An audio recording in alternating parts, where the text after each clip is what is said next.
Jag tror att alla känner igen sig i att råka ut för människor som sätter sig på tvären, kan man väl säga. Människor som alltid menar att nej, det går inte. Eller? Nej, det har du inte varit med om. Nej, okay. Alla utom Peter Gide har träffat på, tror jag, nej-sägarna. Nej. Inte där som heller. genom sitt maktmissbruk stjäl massor av energi, precis som jag gjorde nu för Tilde i vardagen. faktiskt. Vad bra att du spelade glad. Vad trött man blir när det bara är nej hela tiden.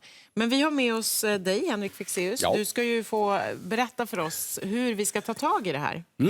Precis. Vad skulle kunna vara ett bättre exempel än det här som jag gjorde nu? Ja, men ofta de nejen som jag tänker på, det är om man har någonting man vill göra. Det kan ju faktiskt vara vad som helst. Det kanske är att vi ska iväg på en resa ihop. Eller ett viktigt projekt i jobbet. Eller någonting. Och så kommer man till en punkt där man vill göra lite nytt. Eller du kanske har en ny idé. Jag tänkte att vi ska prova det här. Och så är det någon som säger, nej det går inte. Vi har gjort det en gång förut och det gick inget bra. Och det här är ett fenomen som man kan tycka att ja, men det där har väl varit med om någon gång. Och så ställde jag en fråga bara på nätet, känner igen det här och blir så överöst med frustration av folk som har ställts inför det dilemmat. För precis som ni säger, det tar energi, men det borde inte ta energi. Och bara för att konkretisera, vi kan se, jag har 2 personer som bara har några snabba, bara för att höra deras berättelser om när de möter nej-sägare. Ja. Så vi kan börja med att lyssna på dem. Ja, maktmissbruk det kan man ju råka ut för på många olika ställen och bland annat då en mindre ort i Västra Götaland. Bodde där, hade mycket trevligt, fantastisk ort och tänkte då också att göra någonting till förmån för turismen. Alltså komma med lite nya idéer och inspirera de människorna som bodde där. Men det svar som jag fick det var blankt nej, det var alltså fullt med nej-sägare på den orten. Sen när jag vågade prata igen så sa jag att jag vill börja sälja drycken via webbshop också, kunna sälja den via nätet. Och han direkt bara nej, det där går inte. Det kommer aldrig gå att sälja via webben. Okej, innan vi sätter igång med det här så måste jag få fråga dig, Henrik. Ja. Alltså, hur skiljer man på en negativ nej-sägare som bara inte örkar eller en människa som faktiskt har rätt och säger så här, men det här kommer inte funka, vi har försökt förut och det är ingen bra idé? Nej, och så kan det ju vara förstås. Men i det läget så vet man inte det ännu. I det här första läget, det de här 2 personerna illustrerar, det är just i båda de här situationerna har de ju kommit med en idé som de vill genomföra och så är någon som bara, nej det går inte, det har vi gjort förut. Eller i det ena fallet så har de gjort förut och i det andra var det bara tvärnej. De kan ju ha rätt, men inte nödvändigtvis. Och problemet är, varför det tar så mycket frustration, det är för att vi tycker ju själva att men det här, min idé, den är ju så bra, varför fattar du inte? Och det är det där som tar energin. Vad man behöver förstå är det här. Jag ska säga en sak direkt nu. Att normalt när jag har varit här och vi har pratat om hur man kan tänka och fixa lite med livet har det varit ganska så här korta, enkla knep. Nu kommer vi gå mycket djupare in i hjärnan än vi någonsin gjort tidigare. Men det är fortfarande ganska enkelt. För så här är det. Alla våra ståndpunkter är baserade på det som kallas för de psykologiska behoven. Vi har olika behov vi behöver uppfylla. Det är säkerhet, trygghet, vi vill känna makt, ha lite kontroll. Maslows behovspyramid. Ja, men nästan. Ha en social grupptillhörighet och vara accepterade. I princip alla våra ståndpunkter finns till för att fylla något av de behoven.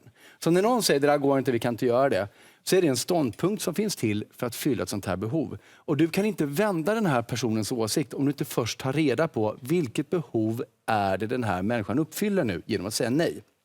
Som tur är så är det ganska lätt att ta reda på. Det man gör är att man frågar, utan att vara så här raljerande, bara, vadå då? Utan ärligt och nyfiket, varför går inte det här? Då kommer du få ett svar, eller du kan till och med fråga, vad hände förra gången ni gjorde det om de har gjort det tidigare? Du kommer få ett svar. Och i det svaret kommer du höra vad det är den här människan behöver. Du kommer få höra att nej, men det blir alldeles för dyrt, eller det är mycket resurser, det är ett alldeles för osäkert projekt. Är du fortfarande det minsta osäker så kan du också fråga, och varför är det ett problem då? De här svaren kommer tala om för dig, vad är den här människan ute efter? Är det här en människa som är nära pensionen, som inte vill jobba med? Det handlar om trygghet kanske.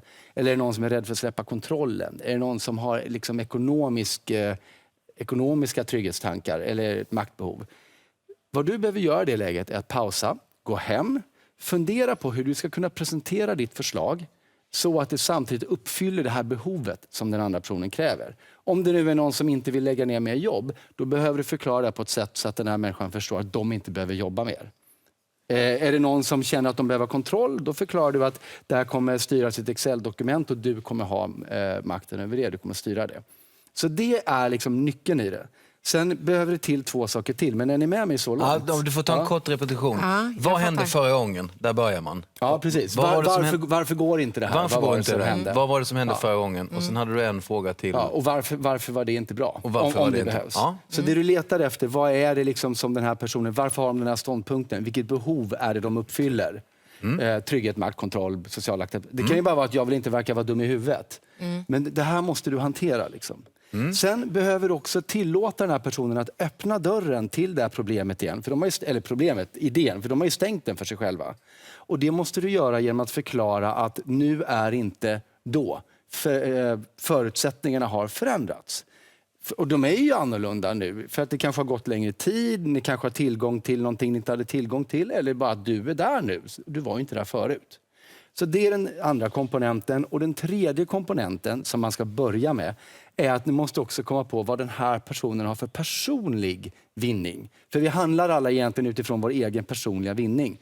Så om man kan komma på någonting där den här personen också får lite extra bonus.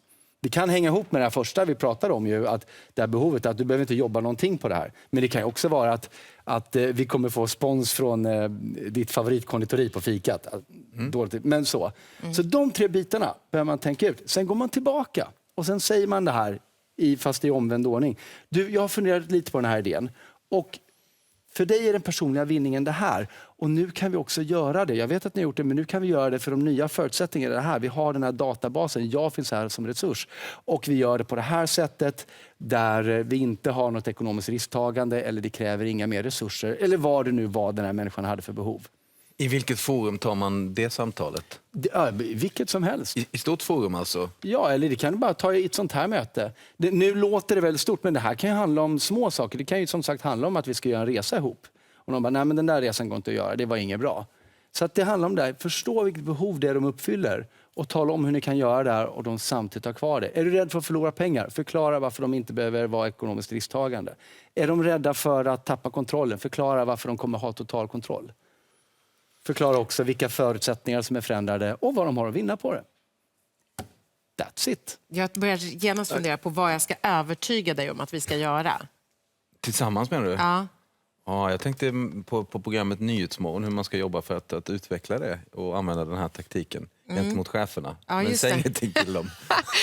Ja, men typ något sånt. Ja. Liksom. Var det tydligt? Ja, men, fast jag vet att vi har jobbat med grafik här och så vidare och jag vet att det finns mer om det här att man kan kolla på det igen på TV4 Play och även den här grafiken och den information som du har gett oss att det finns printat också. För att jag skulle behöva läsa igenom det här och sen taktiskt jobba med det ett par gånger. Men, och så är det ju.